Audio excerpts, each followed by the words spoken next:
Good evening, dear publishers. We are delighted to welcome you here today for our Google AdSense on air with the topic Getting Ready for the Holiday Season with AdSense. Today, in terms of presenters, it's going to be me, and my name is Olga, and it's also here my colleague today, and her name is Jada. Please welcome her. Oh, sorry. No. Hi, everybody. I'm Jada, Strategic Partner Manager here at Google AdSense, covering the Turkish and UKI markets. Before we start, we have several housekeeping rules, which I want to go through. So first of all, we have revamped our Google AdSense on air program, and we are launching our second season today after a bit of break. And this time, several changes going to be there. And the first change is actually the frequency of the Hangouts. So now we will do quarterly Hangouts on air. So please bear with us for the future topics, and please subscribe. So coming up to the registration. So you already probably know the link, how to register for the Hangout. So please go ahead and register for the future topics. Also, if you feel like you want to share this link with your colleagues, partners, and publishers, so go ahead and do it. In terms of presentation for today, our content is going to last approximately 30 minutes. And after that, we will have 10-15 minutes for your questions and answers. So here is the link, is G-Core AdSense question, which you can use in order to ask a question. And afterward, together with Jada, we will be more than pleased to go ahead and discuss the questions that you had. After the presentation and this Hangout, we will send you the presentation plus the feedback survey link. And I really encourage you to go through this feedback survey and leave your opinion. Your opinion really matters. I will take it into consideration when we improve our program. So back on track. Today's agenda, several points here. First of all, key dates for holiday season. I'm going to guide you through the key dates for the advertisers, so you would know what's important to point attention from the advertiser side and how to prepare for it. Then I will also mention several changes in the user interface. Jada will provide you a deep background about viewability and why it is important, as well as viewability teams in terms of optimizations. Then I'm also going to cover the AMP topic and tell you why it's important and what are the main things you should look at. Afterwards, Jada will also tell about auto ads. What are the recent changes? What are the main features? And most importantly, how to do it into interface. And after that, finally, it's a short Q&A session, which we're going to use for covering all your questions that you had. We already received some questions via the link. I think there are several of them, right? Yeah. So we will also include them in our brief session. So the first topic is getting ready for the holiday season. And here I want to let you to have a look at this from the advertiser's point of view, right? What are the key dates that are really important for them in order for you to get prepared? So how are we going to experience this? You definitely experience sometimes up and downs in terms of the traffic. And holiday season is a really vulnerable period for that. So please bear with me for the future dates. So what already have happened? In the early October, the advertisers are actually preparing their strategy for the holiday season. They're checking the tags, the lists, the feeds of the product in order to optimize it and get ready to have their feet on the ground. Then comes the mid of October. And in the middle of October, they're actually launching the test campaigns.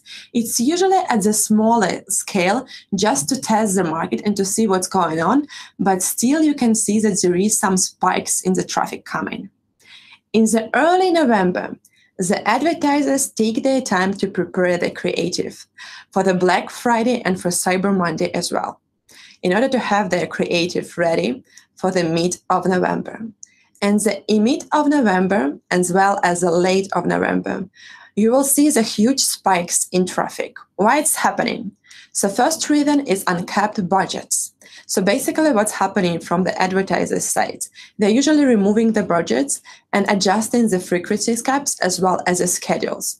So you will see more competition on the advertiser sides coming on. The major dates for you to take aware of and to know this year It's November 23rd, also known as a Black Friday, and different countries might have different equivalents for that. So November 26th is Cyber Monday. November 27th is known as a Remarketing Tuesday. So be sure that you know how to take care of this like spike increase in the traffic. So what's happening in the early December? Only 3 weeks are remaining for the greatest holiday which is coming. That means that all the creatives are gonna be launched for the last Sherpas. The advertisers usually have the tendency of keeping the budgets because the last minute Sherpas are also important for them. The final days until Christmas are known for the last shipping day. The last shipping day is usually one Saturday, like 1 week before Christmas. So for example, myself, when I keep ordering a Christmas dress, I would never go ahead and order it until like in 3 days. I want to make sure that I will get the delivery beforehand. So bear in mind about this date. Regarding the New Year's, please don't expect a huge amount of traffic there. So sometimes I'm getting a question from the publishers asking, oh, what happened like on the 31st of December? Like we can see that there is like a huge decline in the traffic. This is a super normal trend. So if you want to go ahead and check in your account the statistics about the previous period, you can see that there is like a seasonal decline coming on the New Year's date. But please don't forget about the post-holiday season. Make sure that the website is optimized and for mobile as well, because the budgets are also increasing in the post-holiday season to allow for the final sale. So if you keep aware of all these key dates from the advertiser's point of view, it will help you to optimize your traffic optimization strategy, as well as maybe direct deals that you are planning to deal with. So have the slides ready and know what's going on and what's going to happen. The next topic is changes in the user interface. So I think like many of you have already noticed few changes. So first one is blocking controls. So now the section which was called allow and block is changed for the blocking controls. There is not much change in terms of the content of the section, but please have a look at it and be aware that the naming has changed. In terms of the reporting, so reporting tab has become much more handy. Now, when you go to the reports, you're able to see all the reports name in one line, and actually much easier to optimize your account and see what's happening there. We have tested it on our site as well, and have tried to check like several accounts in order to see like if it's much more user-friendly or not. And from our experience, it's much better. Definitely. And also like one more thing, if you are using any syndication products of Google AdSense, such as maybe AdSense for video, AdSense for games, you will also see a separate tab for it now in the interface.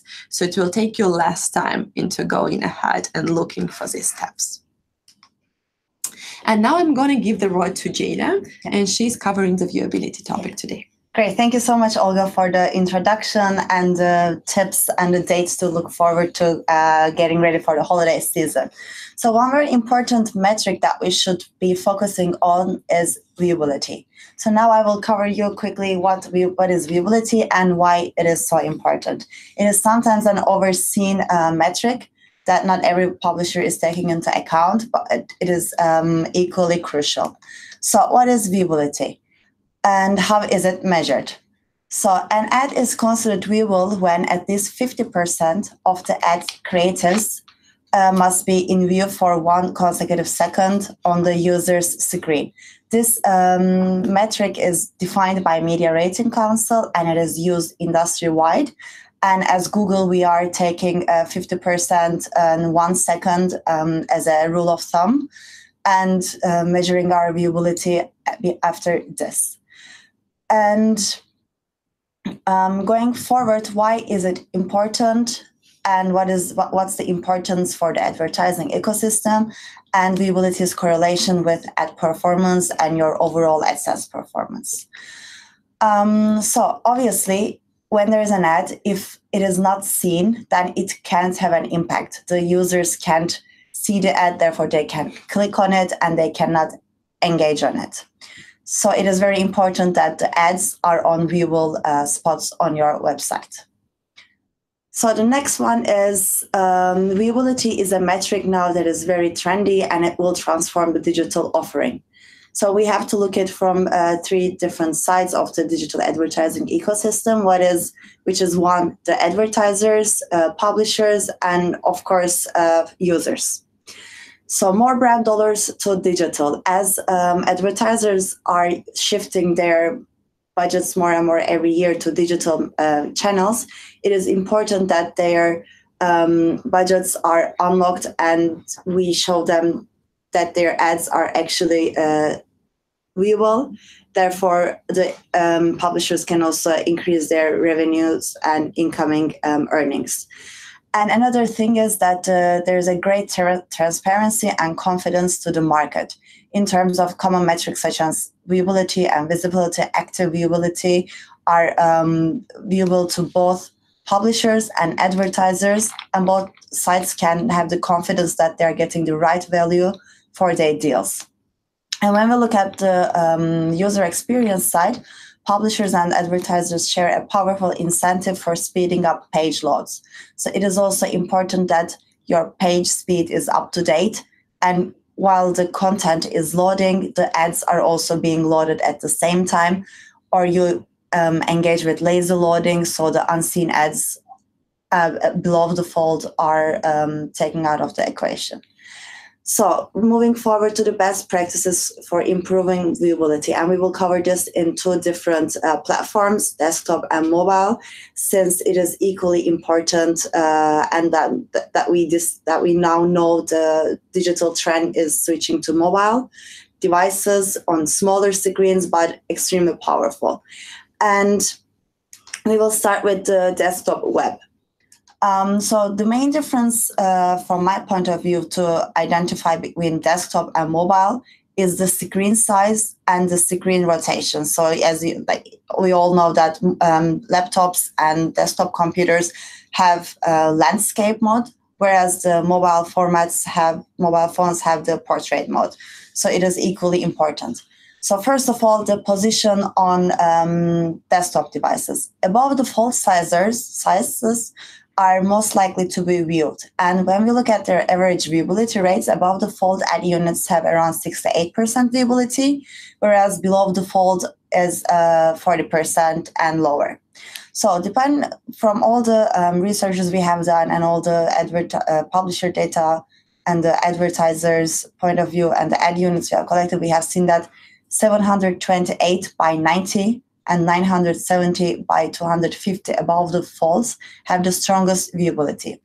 So the opportunity here for you is to place the horizontal ad units just above the fold, and that's where they have the highest viewability rates. So for example, if you have a news website where you have the headline and some articles, and you have one space before scrolling down to deeper, more detailed categories or feed, this is your chance to place one ad unit right there. And the next one will be the vertical ad sizes. So the vertical ad sizes, which are skyscrapers on the right or the left column hand side of your page, such as 160 by 600 or 300 by 600 above the fold, have the strongest viewability. And the opportunity here is to reposition your low viewability below the fold ad sizes, which may be 728 by 90s, which a lot of publishers put all the way down at the bottom of the page, or 300 by 250 medium rectangles spread out through the page, and move these to more viewable placements, or remove very bad performing viewable ad sizes with a better skyscraper on the right or the left. And this will optimize your performance and your earnings. Moving forward to mobile web best practices. It is also important to, like I said, consider that the landscape, that the screen size and the rotation is different than the desktop. So we have identified three scenarios. One is good to have the title, then an ad and the content.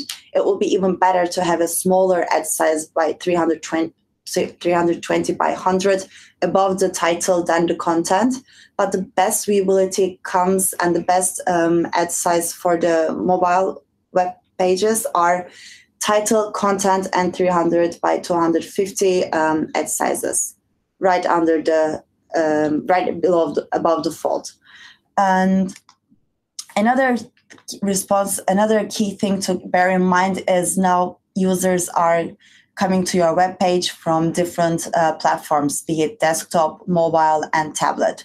So you would like to have a web page that is responsive, if not at least the ad units that are responsive. So once when a user comes from desktop and mobile, you want to optimize the ad sizes to the screen size, which also works seamlessly with your responsive side. You can go and have an A/B testing between responsive ad units and dedicated sizes. And you can observe how the CTRs and CPCs and CPMs, in your case RPMs, are changing between the responsive ad units and dedicated sizes. So to sum up the whole viewability topic, like I said, it is very important and crucial to keep in mind, if an ad is not seen, it can't have an impact. Viewability is a good thing for the advertising ecosystem, which brings more transparency for both you advertisers and publishers. You want to strive for viewability, not default position. Optimize your mobile and desktop viewability separately.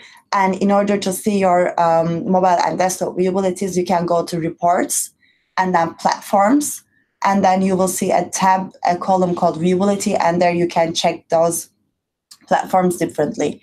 Keep always user experience in mind, put users first, and aim for 50 plus viewability. It will be great if you can do 60, and it will be absolutely amazing if you can aim 70% and more. So yeah, that's from the viewability point of view. Now I'm giving back to Olga so she can represent AMP. Thanks a lot, Jada, for the very insightful overview. So the next thing you have to be aware of when optimizing for the holiday season is how you're present on mobile. And AMP is one of the crucial things to consider there. So why bother? And what is the importance of AMP? When I think about it, I usually think about our user. And when you have this user mindset in your mind, you know what to do, and everything else will follow. So we have several surveys conducted for our users, which reveals what do they dislike most of all when browsing across the web on mobile device. So when you have such objections as encountering unplayable videos, getting redirected to the homepage, being shown an interstitial ad on the whole screen, it has nothing to do with waiting for the slow page to load. So the slow speed of the mobile website is the most annoying factor for a user, and you should definitely keep your attention on that and try to focus in order to optimize the user mobile experience. And AMP will help you with that. So we keep seeing a lot of websites that don't satisfy the demands of our users. They have slow loading, and you can check it on multiple resources available online. They have unresponsive pages, and the content displaced by ads. So all these factors are there on the ground, and you have to improve your website not to be a part of these maybe not good experiences. So AMP, what is it? It is a library to build user-friendly websites, and you can optimize it and customize it the way it's more convenient for you. If you look at the picture, you will see the comparison of the codes for the web pages and for accelerated mobile pages. So in the gray square, you see the amount of code that has to be placed for the web pages, right? And you can see that there are many similar features there which are loaded separately for each user. When we are talking about accelerated mobile pages, we see a short snippet of code, and all these shared components are used for faster loading and movement across the web, which makes the user experience faster, easier, more convenient, more comfortable, and they keep liking it more. So you can also customize your AMP experience pretty differently. So here are all the examples of AMP pages, and the websites are different in terms of the content as well. So please have a look for the examples and the best practices and success stories if you are looking for some inspiration. How to implement AMP? There are two ways how we can talk about AMP implementation. First way is for users who are on CMS platform. By CMS platform, I mean Squarespace, Drupal, Marfil, WordPress, Hatina, like all of these things. And the second way to go is the customized HTML users, where you have to go and write the AMP code like kind of manually. And for this, we have like super cool amount of resources available. AMP project, AMP by example, ampstat.com. So all of these resources are highly recommended for your usage in order to build AMP page.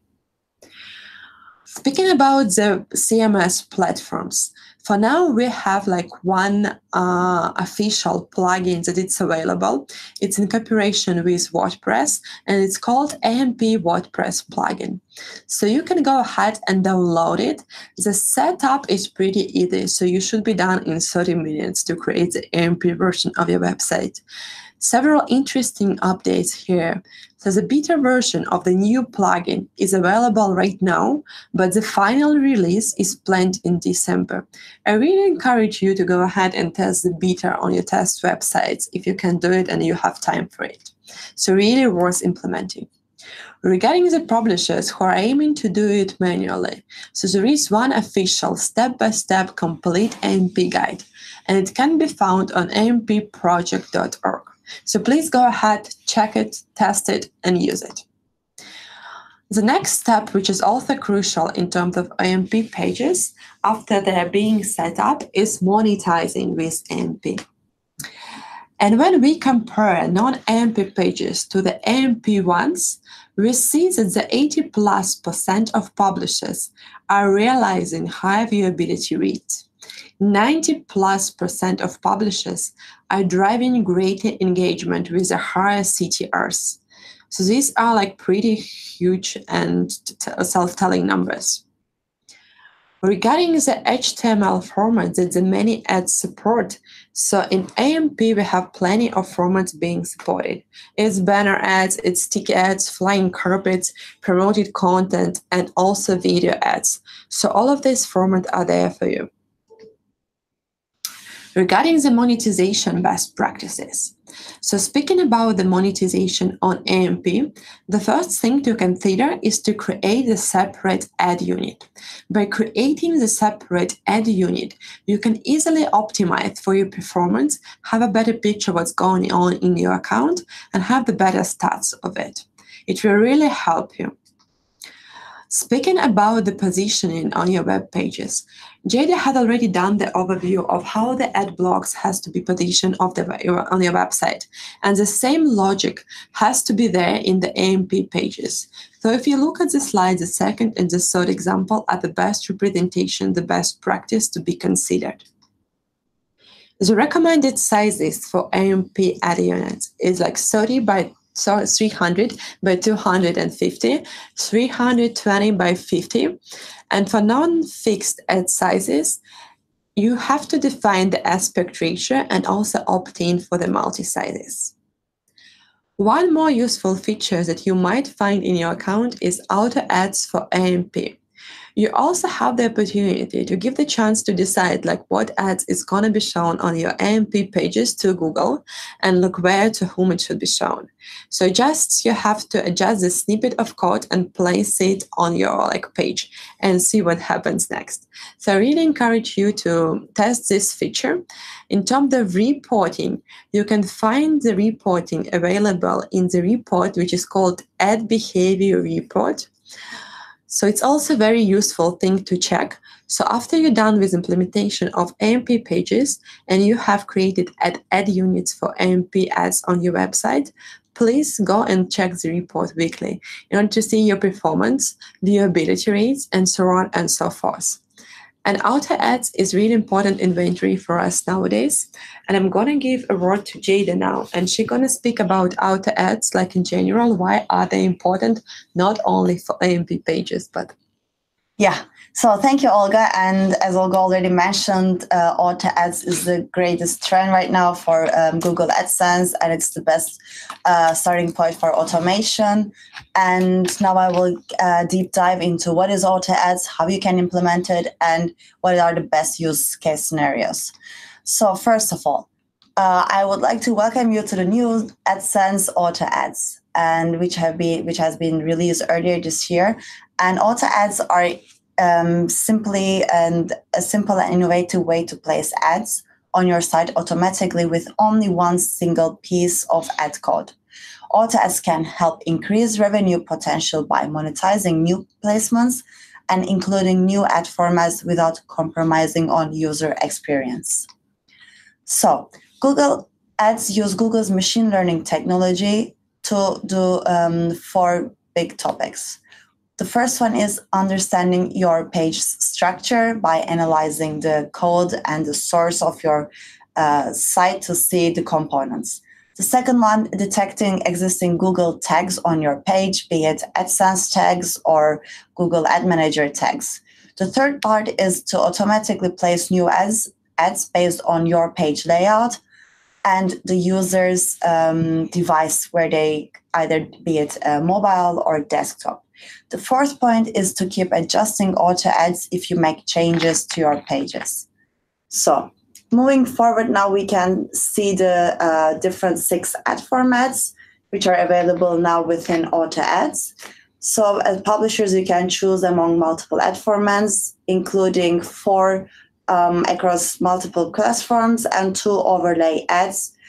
And you can switch a toggle on and off to opt in or opt out. So the in-page ads would be the standard text and display ads. In-article ads, in-feed are native ad formats, in-article ads, in-feed ads, and matched content. But please be aware that in-feed and matched content ads are for now mobile only. And then we have the overlay ads specifically for mobile devices, which are anchor and vignette ads. And for anchor ads, you can change the code snippet to put them either on top or at the bottom of your mobile page. Moving forward is the implementation step. So now I will guide you one by one how to adopt auto ads on your web page and your different URLs. So in the user interface on the left navigation panel, you will see the Ads tab, and underneath you have the auto ads. So if you're using the auto ads for the first time ever, you will see this, you will land to this landing page, the starting page saying automatically smarter ads. And if you click on get started, you will see the option in the step 2 to by default, all the ad units are enabled, but you can switch on the toggle and decide on which ads you would like to start and begin with monetizing. And then when you click save, it's the third step is it will show you one page, one code snippet that goes to every page, be it mobile and desktop. And this code is smart, and it will detect your existing codes, the manual ad units, and show ads depending on your page layout and the user's device. And as next, say you are monetizing different URLs and domains through one AdSense account. You may own one blog site, one news site, one more graphic site. So how can you differentiate that? Maybe one is very mobile heavy, one is very desktop heavy, and you want to use different ad formats for different web pages. And you can simply do this by creating URL groups and customize auto ads further. This is optional. You don't have to do this, or you can just have multiple URLs, do the same strategy, or change it. It's all up to you and your advertising strategy. So you can go ahead and click a new URL group after you opted into global settings. And creating URL groups is optional, and you can also keep your settings global across all your platforms, all your domains, as mentioned earlier. So the first step will be after selecting new URL group. You can select domains or subdomains and add them to a specific URL group. Just click and add URLs and give them a name so you can identify later on. And the second bit would be to select the ad formats that you want to enable in that URL group. An example cases to use this feature is enabling a specific ad format and in specific pages. For example, only in feed on home pages, only in article on your article pages. If you have a classified site, again in feed. And you can disable a specific ad format on specific pages as well. And as a third step, there's a review. You want to check once again which URLs you have included and which ad formats you have included and what you named it. Just one quick note on that. So if you have different URL groups, they may override one another. For example, if you assign a URL group to example.com and another forums.example.com, your URL group settings for example.com will override the setting of all the URLs under forums.example.com. So be mindful. All right, so you have implemented auto ads. We generally suggest that once you start with all the ad formats and let them run on multiple devices and multiple web pages for at least a week to really gather all the data points and make up your decision and then review the performance. So you can track the performance of your auto ads by viewing the ad formats report or ad behavior report on your performance reports page. Auto ads are shown under the ad format labels, anchor, vignettes, etc. in the report. So here you can see there's a column for ad format and another ad behavior column called ad unit auto global settings. So if you have a couple of different URL groups, here you will see a breakdown. So I would definitely encourage you to go and try all the ad units. And once you gather all the data points, you can switch off the low performing ad units in auto ads or include more and more websites or ad formats in order to get the most out of your inventory. Yeah, so now we are moving forward with Q&A. Awesome. Is there anything else? Thank you, Olga. Is there anything else you would like to add to the I think it's good for now. So let's have a look at the questions that we already received. Great. And maybe we can be helpful there. Great. I'm super excited to see what questions we got during our live stream. So let's see. Oh, wow. We have a couple of questions here. So would you like to start first? Yeah, sure. I feel like one question related to AMP. So the question is, it's coming from Connor, and the question is AMP auto ads code the same as auto ads code? The answer is no. So actually there is a difference in the AMP ads code with AMP and non-AMP ads code. So if you want to install auto ads for AMP, so you have to go into interface and copy like different piece of code. And if you're gonna work with auto ads, so it's different code. So that's the short answer to the question. But you can definitely go and check and see in the interface, it has like super clear description on what is what and like where do you have to position the piece of code. Perfect. Thank you so much. Hope that was clear for the question. And I can see there's one question coming from Sarah about auto ads. So I'd like to take that on if you don't mind. Sure. Great.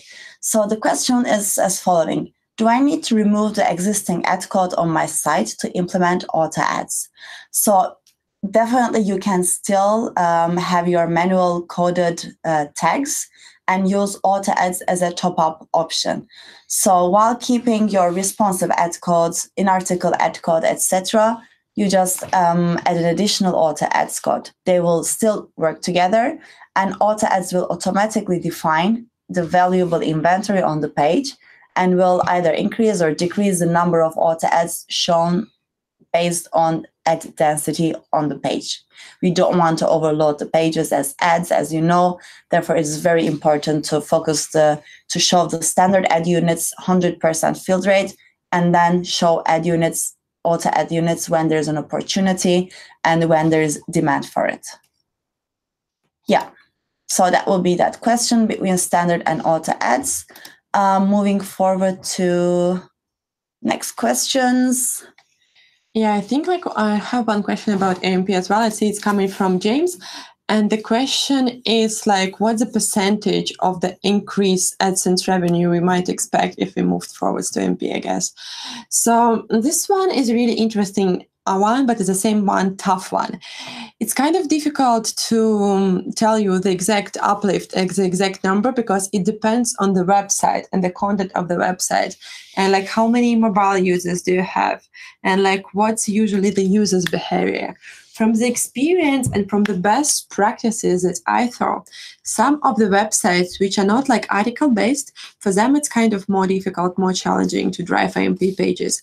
But if your website is like content driven, it has a lot of articles on the web pages, and you have a lot of traffic on mobile, we can experience like 50% uplift of traffic, and we have like some success stories. And for success stories, you can definitely check our forum and blog. So there is like no specific answer to this question, but there is like nice trends that we see for the content-based websites. Perfect, that's great. Yeah, so moving forward to the next question, it's coming from Kevin, and it's about CPC. So how do you have any tips to improve CPC on mobile?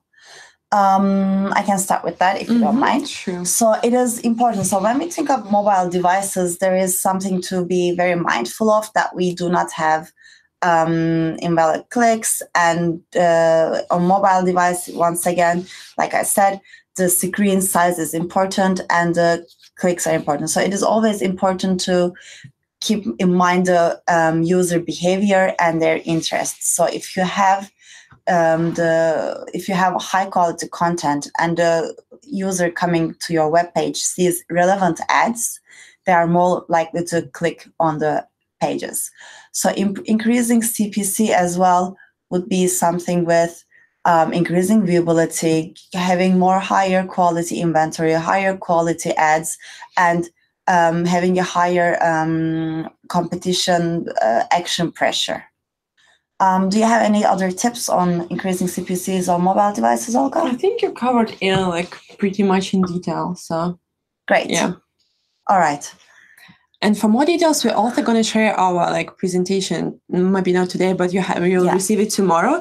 And I also see the question from Tracy comment if this note will be available offline. So yes, we're going to send it for the email, so you will receive it shortly. Perfect. So I think I have like one troubleshooting question there. If you don't mind, I will take it. Sure, please go ahead. For the last 3 days, AdSense ads are not showing on my website. Are there any solution? So it's kind of difficult to tell what might be the reason for it, but we really encourage you to direct the question to our support. So our technical support can have a look and see what were probably the reason for it. So I would really recommend you to go in the help center and like press the button, contact us, and contact them in order to see what were the reasons. They usually reply in 2 days, so you will get the reply pretty quickly. And all this, so we definitely encourage all of our publishers to use AdSense Help Center efficiently, and the YouTube channel AdSense Inside AdSense, because we have all the detailed information, all the Help Center links. For example, increasing CPCs on mobile devices. There's a article for that about troubleshooting why ads not maybe showing. There are also frequent asked questions and troubleshooting that topics you may want to check first and see if everything is compliant with the basic steps. Yeah. And I think like I'm going to take the last question. It's coming from Mark, and it's about like the details of the reporting. So the question is, can we find more details behind outer ads, for example, on which pages they were shown? And kind of this granular stuff. So for now, the answer is unfortunately not. You cannot see the exact pages where the ads has been shown, but we keep working on improving like our products a lot. And in your interface, like you have a button to submit the feedback. So I would really encourage you to go ahead, submit the feedback, because our product team is craving for it. So it would be really nice if you can go ahead and like summarize all the things and the features that you might find useful to be there. Yes. But for now, unfortunately, not. All right, great. So we have time for one more question, and we can take so there's a question coming from Saim, or that's like my surname, Saim. Hopefully I pronounced it right. Sorry if wrong. And the question is about how can we prevent our ads from fake clicks or invalid activity? Because there are many websites that generate auto traffic and our competitors paste the link and send traffic. So this is a great question. Thank you so much for that. Invalid clicks and invalid activity is a very sensitive issue. And, when you get your revenue cuts, it's what we want to prevent at all times. So we have been getting a lot of questions about this and identified 4 main topics on how to prevent this. So first of all, that you want to place your ad units, be it text or display or link units, a bit far from the content and all the navigation panels. So if it's an in-article, you want to have at least 100 padding, right? And that's you want to.